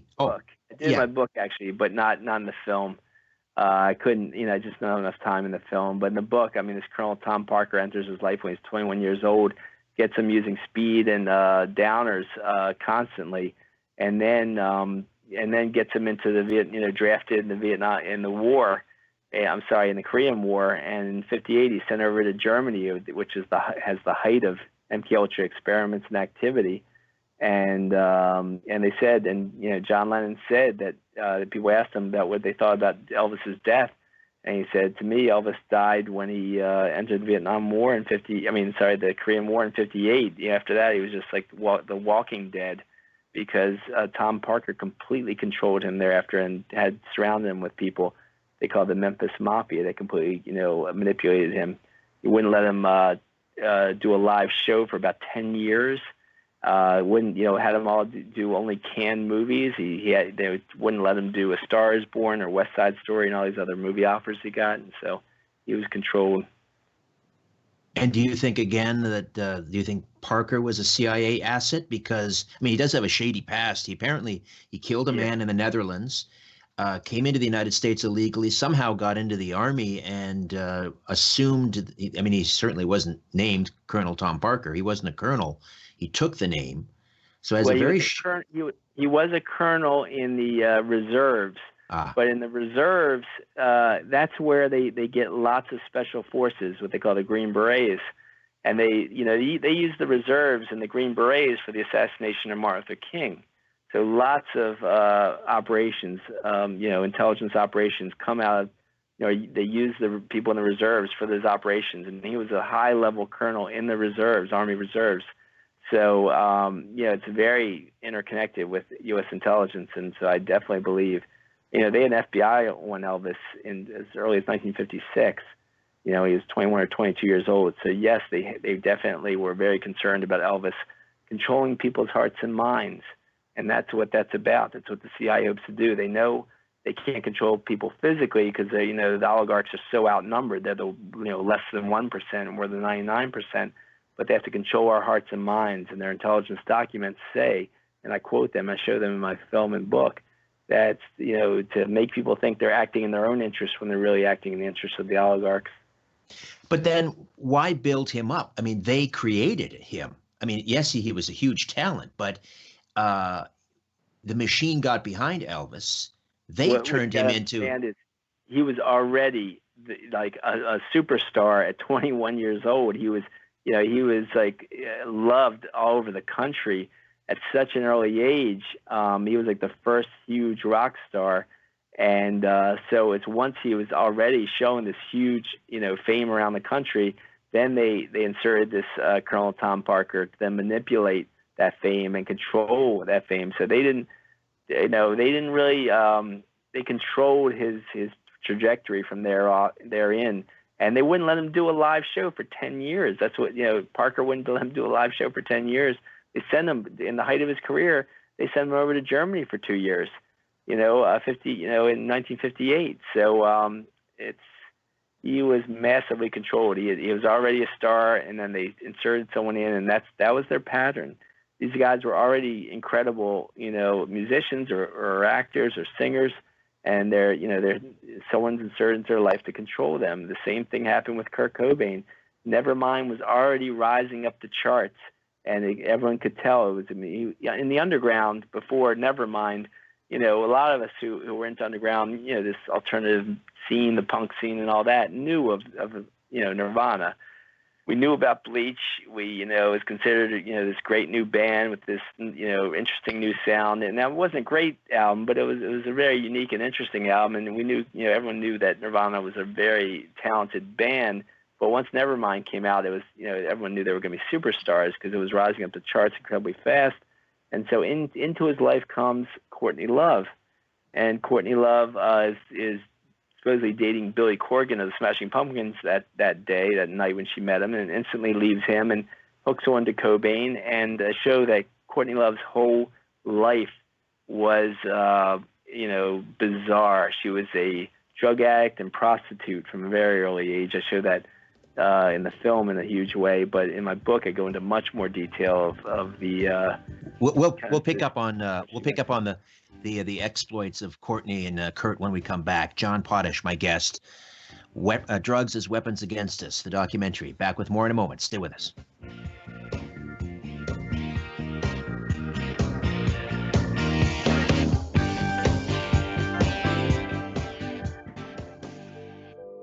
In a democracy, we elect officials so we can sleep at night.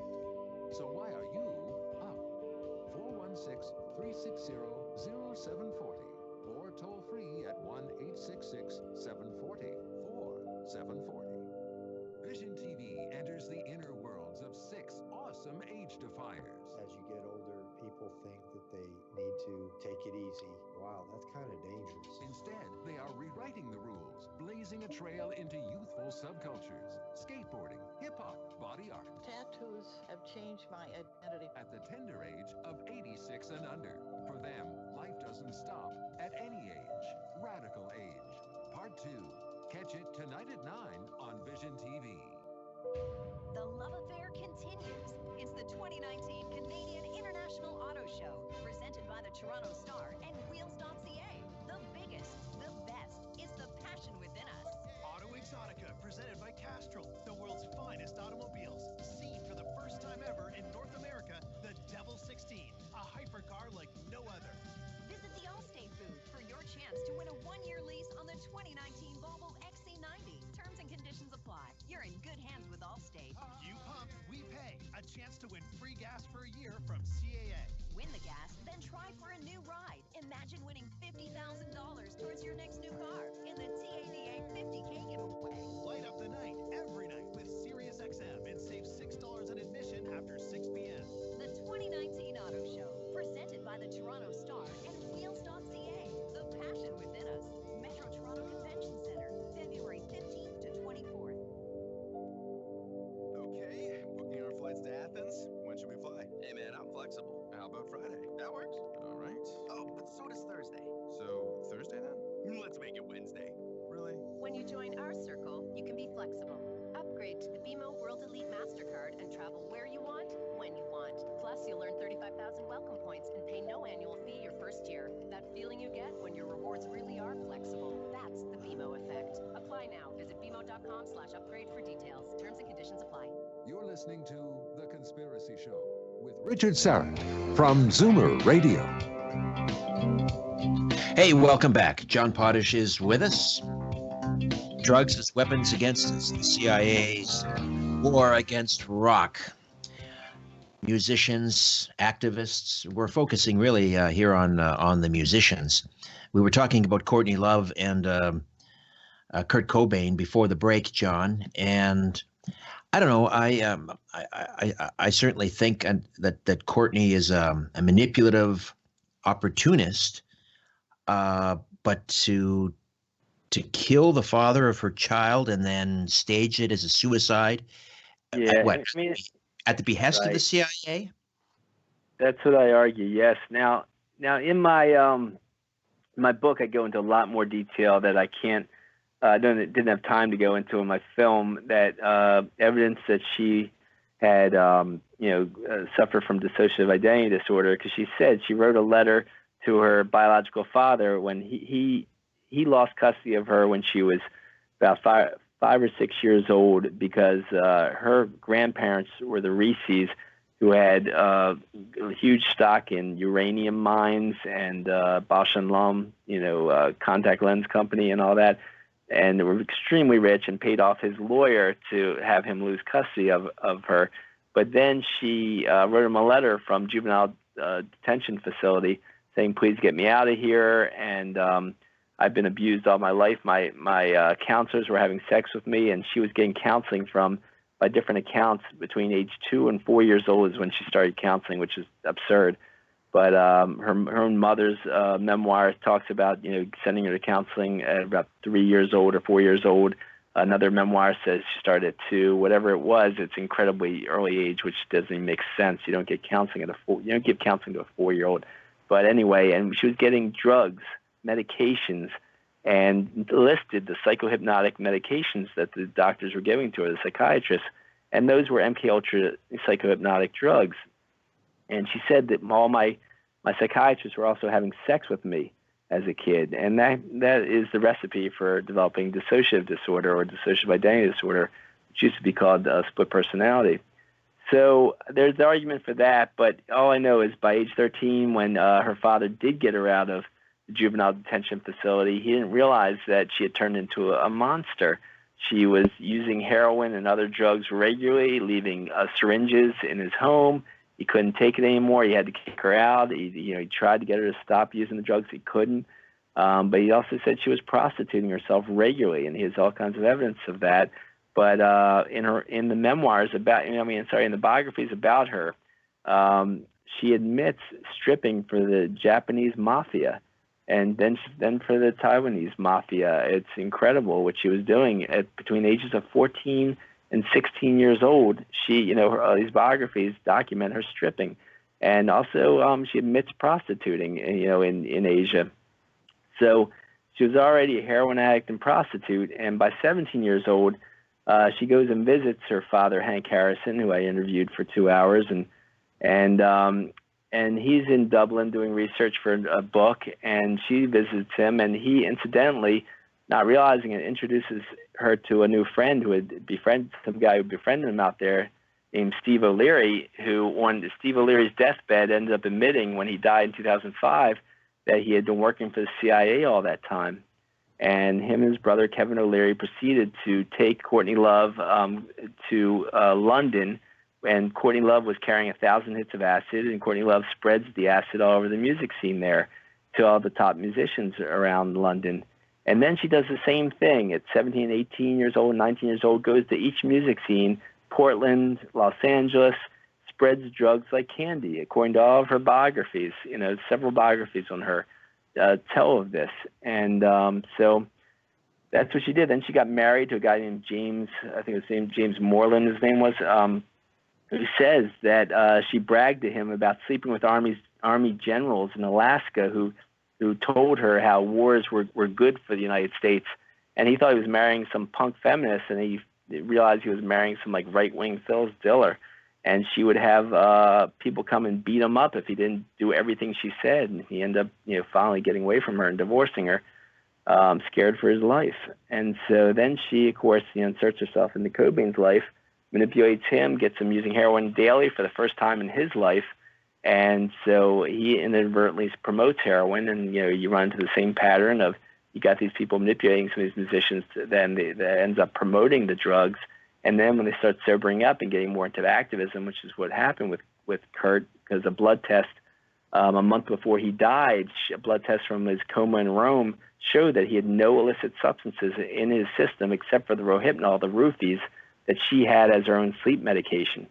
And so he almost died in that incident when she obviously gave him roofies, and he couldn't remember everything that happened because he was roofied.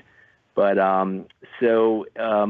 was actually Rohypnol is legal in England as a sleep medication, and that's where she got it when her band was over there. And so a month later, they say he died of suicide, but the top, president of the American Pathology Association, Cyril Weck, says no, it was a staged it was a murder made to look like a suicide. And so I have him on film saying that, and have much more of the evidence of why that all occurred and how that all occurred and how she helped more powerful forces make that happen. And including a guy who says she offered him $50,000 to shoot to blow her old man's head off, and how he died a few days later after the filming of him saying that, Holden Hoke. Right. He admitted to it. There's a clip of him on YouTube, and then several weeks after him saying that Courtney had offered him money, he's found dead on a railroad track. Yeah, several days actually. Several days. So, yeah, right. And that was for Nick Broomfield's film Kurt and Courtney.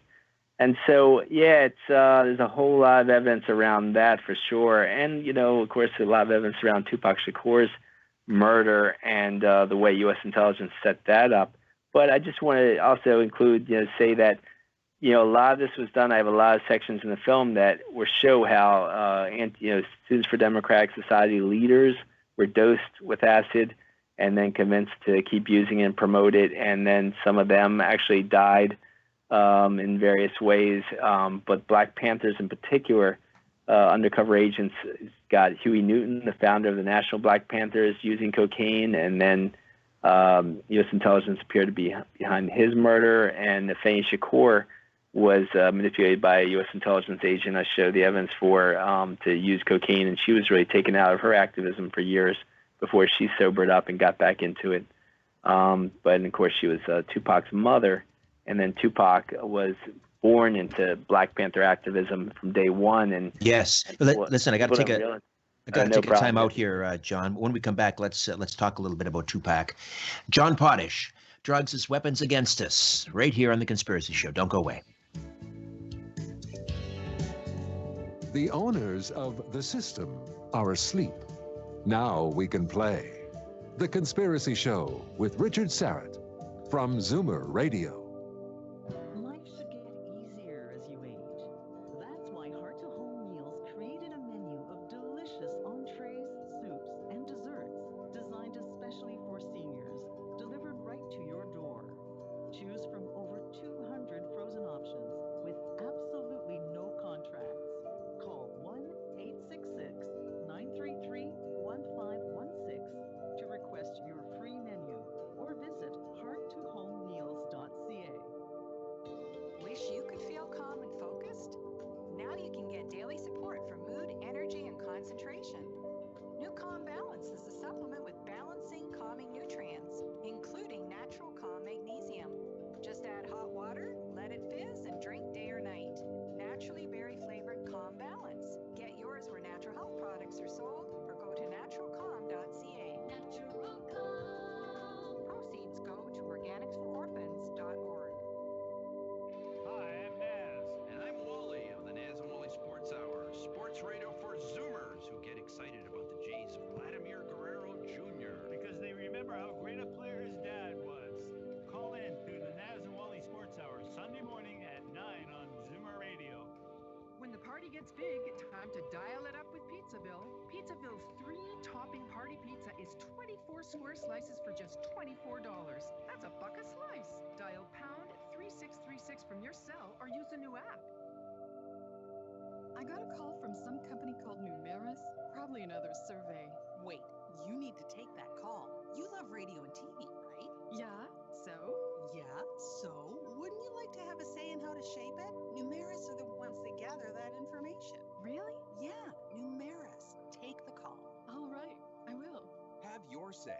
Brought to you by Radio Connects. Learn more at numeris.ca and be a part of all the great stuff you listen to and watch. The truth is not out there. It's right here. The Conspiracy Show with Richard Syrett from Zoomer Radio. Welcome back. John Potash is with us in a brand new documentary based on his 2015 book, Drugs as Weapons Against Us, now available. Once again, John, tell people how they can find your documentary and rent or buy it.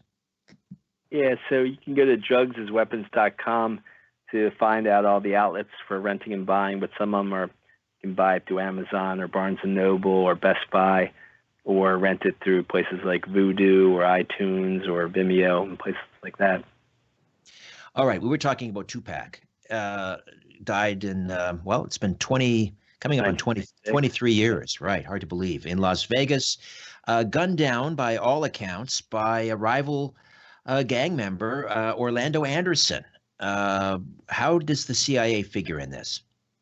Yeah, so, people, they tried to present the narrative that he was a rival gang member, but Tupac wasn't in a gang. Tupac was actually born into the Black Panther family, and when he was about 17 years old, he headed a group that tried to replicate the Black Panthers called the New African Panthers, and that is a heavily hidden fact of his history.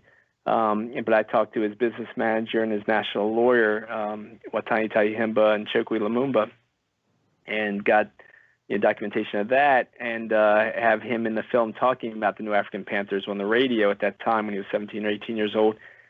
And so then he left them only to try to present activism through his music, but still was involved in major activist projects such as the Black Panthers, as Black Panther Extended Family started, getting the Bloods and Crips gangs to call peace truces in Los Angeles right after, actually right before the LA riots, and then majorly afterwards the LA riots, and then started getting those peace truces and those changes to activism and stopping drug dealing, going from the Los Angeles area throughout California, and then that spread nationwide.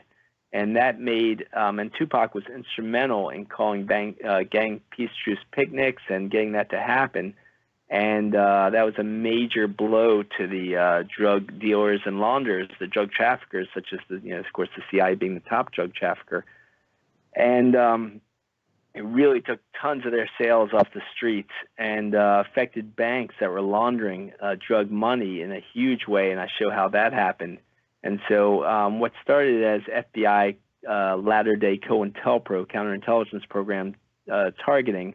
Counterintelligence program was the targeting that was found when the FBI documents were stolen from an FBI office in 1971. They found that the FBI had murderously targeted, the Black Panthers and white activists too, but particularly the Black Panthers and, Tupac's mother, they targeted for murder at one time. But so then, whistleblowers, I show whistleblowers like M. Wesley Swearing in my film who talk about this and talk about how the FBI's counterintelligence program continued at least until the 1990s when Tupac was killed, and show all the evidence, including a top police whistleblower named Russell Poole, who sadly died when he was still giving evidence to the police about how he found his fellow police officers were at all levels of death row records and were drug trafficking through death row records and had set up Tupac's murder, sadly enough. So was Suge Knight involved? Well, Suge Knight, I show the evidence that he was involved, but he was a very low man on the totem pole. And that's why, he could be in the car when the shots were coming, in his direction, but 13 of them, of course, killed Tupac, but none of them directly hit him. They say he was only grazed by either a flying fragment or glass, and, obviously wasn't seriously hurt at all. But all the evidence shows that he purposely drove away from the hospital, the direction of the hospital, and he knew Vegas because he had played football there in college, and he also had a club there, 662, where they were heading for a benefit show that Tupac was doing. He was involved in a low level way, and the higher level people were his lawyer, who was the real owner of Death Row Records, Dave Kenner, and then his head of security was a guy named Reggie Wright Jr., and Reggie Wright Sr. was the head of Compton's gang police unit, and so I showed that they were the higher level members of U.S. intelligence. But there was FBI and ATF agents in the motorcade behind Tupac when he was killed, and a guy who was working for the FBI at the time, who was also Tupac's bodyguard, who turned on the FBI show and tried to get him not to go to Vegas, said he had documents to prove that they had watched his Tupac's murder, and obviously were part of the whole murder of Tupac. When I look at musicians and artists today that have been signed to major labels, they seem so controlled and on script. Are they still being manipulated by the CIA, or do they want success so much that they're just willing to do and say anything? Yeah, I can't say for sure. I just know that I can only give the examples, that I found, of it's just continuing to happen into the 2000s with the Wu-Tang Clan and other musicians. It just seems like there's a lot of control. There's a lot of manipulation. They only allow certain bands to get high up. I can't tell how much it's still going on, but I imagine, my examples are just small examples of a larger picture of how it all works. But so much of the culture today, I find just to be so toxic. Whether it's the music or movies coming out of Hollywood, how much of that is market driven and how much of that is sort of top down? I think it's more top down. I really do. I mean, there's just so much. When I talked about the Laurel Canyon scene, there was Lookout Mountain Studios. Dave McGowan had done research on. Was the largest self-contained movie studio in the world, and had thousands of employees in the small Laurel Canyon area of Los Angeles. and it was an Air Force movie studio that put out 19,000 classified movies and had top stars all signed confidentiality agreements to not say what they were involved in there. And I argue that a lot of the movies come out of studios like that and are controlled in that way, or propaganda movies in that way. What are you working on next, John? Now that I mean, I know you got to put your feet up for a few minutes. You're entitled after putting this documentary to bed finally. But what's up next? Are you going to continue to delve into this area? Well, I'm working on an activist novel. It's a novel that covers some similar themes, but it's supposedly fiction. But of course, covers a whole lot of other stuff that I just want to make more entertaining. That's on similar themes, though. Any chance that Drugs as Weapons Against Us will have any sort of theatrical release? Or can we see any plans to put it up on a big screen, maybe in limited theaters? Well, sadly enough, my distributor didn't go for that, and but it's been in some film festivals and some theaters in different places, and I hope yes that it does someday maybe get more of a theatrical release. I just don't know. I still have to catch up with someone in Atlanta who said that they could show it in a theater down there. I know it's actually being shown in LA for the Pan-African Film Festival within the next week or two. It's being shown in London in the Fusion Festival within the next 2 or 3 weeks. I know that. So it's playing in a few theaters here and there that way, but otherwise I just don't know if it will be in theaters more further than that. One final time, give us the details on how we can watch Drugs as Weapons Against Us. So thanks so much, Richard. It's great talking to you. But so you can go to drugsasweaponsmovie.com or just drugsasweapons.com, either one, and see the trailer for it, I meant to say, of course. But you can also buy it at Amazon or iTunes or Barnes & Noble or Best Buy or Target or Walmart, or you can rent it at, I think you can also rent it at iTunes and Vudu and Vimeo and Microsoft Xbox, Google Play, YouTube, Rent, etc. John, a great pleasure. Thanks for hanging out for the last 2 hours, and congratulations. Thanks so much, Richard. It's great talking to you again. Likewise, John Potash. All right, my thanks to Ian and Ryan and Albert, and I'll be back next week with a brand new program. Hope you'll be along for that. In the meantime, don't be afraid. There's nothing concealed that won't be revealed, and nothing hidden that won't be made known. What you hear in the dark, speak in the light. What I say in a whisper, proclaim from the housetops. Move over, Aphrodite. I'm coming home. Good night.